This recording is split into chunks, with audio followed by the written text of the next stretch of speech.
What's generally not the most common position for the Darkseer in the safe lane, but I do like the matchup quite a bit. Ooh, Dubu getting those 3 and Crush coming out. The pounce was there, and they need a little bit more damage as 3 for 3 is rotated, and that's your first blood. The Bounty Hunter, he says, screw the Courier, I want the kill. Keep eyes, I think, on the Ogre in this mid lane as well, as sentries are gone. Ohio will just burrow strike and get some nice farm for himself. Oh my god, he is just destroying this lane. Yeah, wow. He's even gone for the 3 points in Caustic, which is a clear sign that he's not intending to leave the lane anytime soon. He just wants to continue snowballing. Their other lanes are going fine. Tinker's getting his levels. He's not dying. Bottom lane, Slark farming well. And now the pressure. Center? Are they going to be able to kill him solo? He's going to surge out and away. 3-4-3. He walks back in, and it's going to be a kill. Ohio doesn't have the Sandstorm, and he will go down to the tower. Expect for him to itemize in a way that lets him hit towers, as I talked about earlier, but it's still taking them a while to really control the map.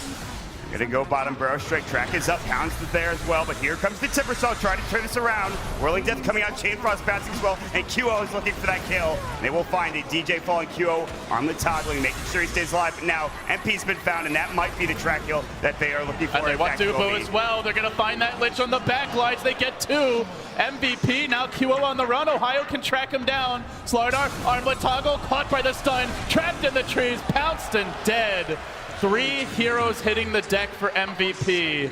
This is like the perfect draft for the Tinker for Mushi as long as they stay alive in the early game. However, a fight breaking out. Good Shurikens doing a lot of damage. They also get off the epicenter, and it's a big one from Ohio. Frev is low. He will fall. 3 dead quickly, LD. They want Dubu too, running down the Lich. He's going to be the 4th to fall, but Mushi caught out. At least MP getting a slight revenge kill, but now his turn to drop as DJ rains down the nukes. Can he finish the job? He does. MVP get 2 cores. They are the biggest ones. The Slark, the Tinker. I mean, even the supports for Fnatic are getting rich at this point. You look at the Bounty Hunter is just behind QO and Farm in net worth. That is something special. Ohio, epicenter, forces up, and he gets the kill on the 2. A double kill for Ohio, who's now dominating as well. And Dubu, 3. Down falls the Lich. A Sand Cane is already, he TP's bottom. Ideally want to pick one of those 2 before you dive the tower, or you will get punished. Oh, so the Ring Crush comes through, but he's able to Dark Pact it. Another epicenter, and QO necked up, and he's able to survive for now. QO staying healthy, at least for the moment. Mid 1, he's popped his Shadow Dance. It's time to back away, and Ohio might fall, and he will. Nice job there by MVP, isolating heroes, finding pickoffs, but they do have to retreat. Quite likely, we'll see the Tinker Ags. It's been a go-to item for many Tinker players. This could be a game changer. Mid 1, he's going to scout them out. The smoke is broken. Ohio will blink away. Is Fnatic going to get out yet again? It looks like they might be able to. The burrow strike coming in. Now mid 1 actually caught out. Shadow Dance won't keep him alive. Maybe it will. Barely alive with 200 HP LD. And he pounce out 1 second. Not going to happen. Gets brought down, and now Mushi on the run, but DJ from the trees tries to zone MVP back. It's a huge Crystal Maiden ultimate, brings 3 heroes down below half HP, so 3-4-3 tries to clean up. The Shuriken bouncing, good armlet toggle by QO to keep him alive though. Now the chase, can they finish off this Slardar? He's healthy-ish for now. MP dropping low, the burrow through, the rockets, the laser gets the kill. Looking for more. Femi trying to TP out, and he will make it away. If you don't find the kills, you fall pretty far behind, but this could be an opening bottom. Oh, he misses the Ring Crush. He still has the BKB ready for QO. Tracks up 3-4-3 in the tree line already. Is that going to be the end of it that quickly? They're going to be able to chalking the way through. Sentries there. Fire Blast will catch up the Bounty Hunter. It looks like the 2-man burrow coming out, but it will be. He can channel MP if they chase this. He's thinking about it. Ohio looking to go back in, and there's the 4 rockets coming out. And the March as well from that Tinker. More rockets and Brett will get burrow struck, and it looks like he might fall. Yes, the CM Crystal Nova, but here comes MP. Looking for the Frostbite. It's there. TP out from the Tinker, but they will lose the CM. Nice fight for MVP here. No track kills. Normally at this point, QO is closing in on level 20. And now the Epi. It's an airball from Ohio. All right. Not what he was looking for. Epi's Can MVP take a fight now? They're ready to go. QO's running forward. He's going to find the blink, and the Slithering Crush misses. No, it hits him this time. Ohio will get caught.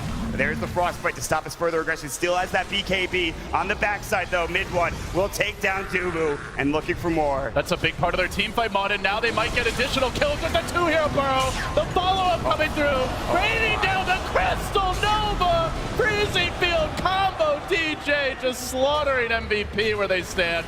4 dead, it could be 5. The Burrow, the laser, MVP have been dealt with by Fnatic. It's like Fnatic are reading their minds. Ohio is in the pit right now. We'll see if MVP decides to go, and he blanks out in time. Ohio, again, on another level. He burrow strikes QO. He's got the BKB, but is already at half health right now. So they're going to they'll find Ohio, but can they do anything with this vacuum? BKB's up. Ohio will fall. He has got the buyback, and he's going to come back in momentarily. Looking for a bit more. Now the Slark laying onto Febby. Mid one trying to finish him off. DJ, the Crystal made an ultimate. He's going to kill off QO again. And then the MP onto MP. Timbersaw on the run. Tracked up. Now the Yules trying to hang on. Won't do. Boo falls in the back. He chains away to safety. QO wrapping around might find a Slithering Crush for the first time. But they did get Mushi. He forced that back for the moment. Lotus is there. Oh, he's going to have to pop the BKB. Double Yules coming up. There's the burrow strike. Fref caught. They've caught 2. QO still getting right click down. Mid one watch this kill. The armlet toggle on top. And the Alice Shadow Dances, he's getting caught, but no. There's the epicenter, the double stun. The Chain Frost might be able to turn it, but no, the laser refraction coming out. 3 dead, and it might be 4. And GG MVP gets spanked here on the main stage as Fnatic completely figure them out, win in every phase of the game. Vision, Roshan control, early kills, farming, decision making down the stretch. One pool tank, we can't even use it for 15 seconds. This is gonna hurt, but top lane, the first blood, is it gonna happen? MVP diving! 4-man shield, oh, he missed Jukes. Brad will get the kill. Getting a kill is gonna be very difficult. 343 will get beat up on. They have some good lockdown. The smoke screen can help. They'll use it, but they need shackles. They're going to find it on Febby instead. They want to go for the easier kill. I don't know how much easier it is with 8 armor, but they already get the ether shock off. The body block comes through from 343, and he will not make it out for Ev. Time walks off some of that damage. The bash comes out, and 343 will get traded away. He might be in trouble here, though, as the creeps are not cooperating, and Fnatic snipe him. There's the bubble. Through, and they hit the Chronosphere. Purifying Flames, Fortune's End should be enough to bring down at least the support, and it will be, but here comes 343. Omni Slash, they get the Fate's Eating. The Omni bounces the wrong way, but they do break down the Void, and now they've rotated up. Ohio looking for more. Febby, he's going to get chomped down, and of course that's going to be more than enough damage, and a double kill for mid one. Hero trying to come in from the river. He has his Blink Slithering Crush ready.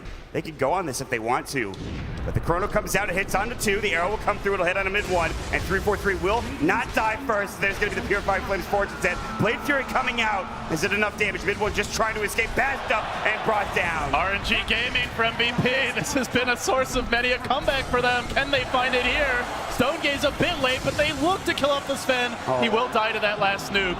Salvaged by the Dusa. 4F backing away. Heading towards that top rune spot. He's going to find a bounty rune, not the rune he wanted, but Ohio getting ready for another crush. And almost in range, and there it is. Moonlight Shadow, but they have the amp damage up. Furrow still. 10 time walk away, but not if he gets shackled up. Looks like it will be to kill the Omni Slash LD, and I don't think they're done yet. That cloud was so good. Sven blinks in, wanting to turn the fight, but he walks into the cloud. Then the crush as well. FP could be dropping here too. They slice down the Sven, turn him into shish kebab. It's 4, might be 5, a triple for mid one, but they still find it opening. The Chrono on 2. DJ caught out. They're gonna lose the roster. Then the bash with Ohio. He might drop as well. He will. Now mid one in trouble. Has to use his Blade Fury to get away. Mushi, will they dive under the tower again? Another bash for him. This time the Stone Gaze is out. They have the healing ward up for him. Getting low. Will not be able to time lock. And they will get up here with the Omni Slash. Mushi says, I'll turn this around. I've got the ultimate, and they're looking for more. Mushi playing the carry here. Febby, no, he's gonna drop, end up getting away, but mid one will get sniped by QO. Can he make it out though? Pound leaping away. Despite the Riki pick, they have not maintained map control heading here later into the game, and now good usage of the illusions that 4F picked up, securing Roshan. I don't know if Fnatic even dare contest this. Yeah, I think they might be too far away. The God Strength whittling Roshan down lower and lower. Now the Star Storm coming through, and they pick it up. They get the Aegis for the Mirana. They grab the cheese. They're still going to look to fight, though. So the Recrush is onto 2 now. The Omni Slash, but again, they have so much armor. Still, though, QO loses his Aegis almost instantly, and Midwood is going to try to keep going here, LD. Good Stone Gazes. Mushi zones back the Sven. He has Satanic. He has BKB. Can he hit anyone during this time? He's getting slowed down, kited, controlled, and he never gets the swing. That big sword dies in the end. This fight, they just ignore the Sven by kiting him while they kill the backliners, then go back for him. And we'll find the cheese onto Ohio, keeping him alive after the Ethereal Blade coming out with a dagger. There's the Chrono onto 2. They will go for 3-4-3. What a QO. perfect little nook for QO, but it's not good enough. Oh, that one last Blade Fury proc. Mid one goes back and he makes sure he gets that kill. Now they have no chrono for high ground defense, Mott. They have buybacks. They're going to have to use them, but yeah, you're right. No chrono, and that's one of the biggest abilities. On cooldown now for 79 seconds. And they will get the crush up onto Frem. He gets forced away, but he will fall. Starstorm not doing nearly enough, and Mushi is just tanking up the front line, going to work with a split shot. He wants his tower, he wants the game, he wants the series. He's on his own, though. Backup needs to come. It's in the form of DJ. He arrives, and QO, despite the false promise, is dead like 10 times over at this point. My lord. I think he brought back as well. QO will burst down dead for 2 minutes with no buyback. I think they killed him at TI7 with that one as well. But there was no follow-up. They've not managed to combo the chrono with the God Strength this game. Just haven't found the big team fight execution they needed. Fnatic, now the chrono, it's a good one. And he's on the edge. He's not in the chronosphere. He doesn't have God's strength, though. It's not enough. The great Storm Hammer onto 2. Mid one slow, and he will get brought down. Not done yet. 3-4-3 getting chased. And it looks like Mushi has to do this all on his own, but mid one buys back and TP's in. Looks to rejoin the fight. MP standing his ground, but the shackles from DJ. Stretch Armstrong from the Philippines has a message for MP, and there it is. GG. Fnatic continue their rampage through the lower bracket. Guaranteed top 4, and with a win in their next series, it would be the first time a Southeast Asian team has made it to the top 3 since Orange back at TI3. What a run this has been, and what a showing from Fnatic. I really felt like MVP could have had that game. They were close a couple of those times, and it was that one fight top, I feel like that really, it didn't do them in, but it certainly didn't help. It was the God Strength coming out from this Fen. They had to back away. They lost a couple of heroes in the process. They didn't need to take the fight. Great showing for both these teams, Mott. They really left it all on the stage, and Southeast Asia as a